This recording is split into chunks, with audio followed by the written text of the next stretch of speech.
Qu'on ne te ment pas, tous les meilleurs sur cette terre, qu'ils soient chrétiens ou satanistes, il y a des domaines de forte abstinence dans leur vie. La vie sans les abstinences est une vie de haute médiocrité. S'il n'y a pas d'abstinence dans ta vie, tu réduis toi-même ton existence à la médiocrité. Il n'y a pas d'abstinence quant aux endroits que tu fréquentes. Il n'y a pas d'abstinence quant aux gens de personnes avec qui tu marches. Il n'y a pas d'abstinence vis-à-vis de la nourriture. Il n'y a pas d'abstinence dans ta vie sexuelle. Il n'y a pas d'abstinence.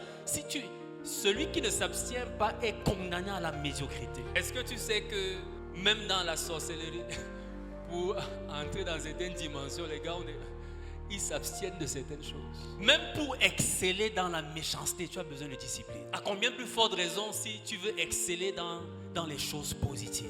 Par exemple, aujourd'hui, malheureusement, même dans le milieu chrétien, beaucoup d'enfants de Dieu ne comprennent pas la nécessité de l'abstinence dans plusieurs domaines. L'une des premières causes, par exemple, de fiançailles brisées, c'est le sexe avant le mariage. C'est la cause principale des fiançailles qui n'arrivent pas à bout dans la maison de Dieu. Quand le frère a déjà consommé le produit, il peut commencer à réfléchir à d'autres options.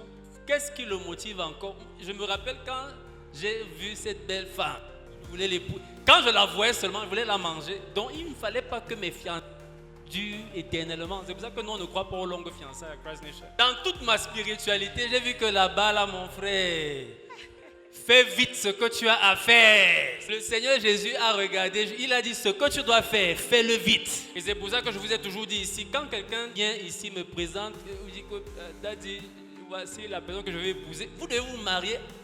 Du moment où je suis au courant, 12 mois ne doivent passer sans que vous ne soyez mariés. Les fiançailles éternelles là, ce n'est pas biblique. Non. C'est pour ça que moi je vous facilite la tâche. À Christ Nation, on va pas. Non, je crois pas. On va pas vous compliquer les procédures. Si tu veux te marier, on va t'aider à te marier vite. Qui vous a dit qu'on doit faire les grosses? Les gens ne se marient pas parce qu'ils pensent au budget de 4 millions. Mon ami, on va d'abord te bénir. À votre 10e anniversaire, vous allez fêter avec 10 000. Si vous voulez signer à la mairie vite, moi je donne le conseil. Signez vite à la mairie. Signez. On vous suit 2 mois de conseil, on vous bénit. Après, si la famille n'a pas besoin d'être à la bénédiction, là, il n'y a pas de problème. Nous, on vous bénit d'abord. Après, préparez-vous 1 an pour faire la fête, pour amener la famille. Vous dire, ok, on célèbre notre mariage. C'est même quoi?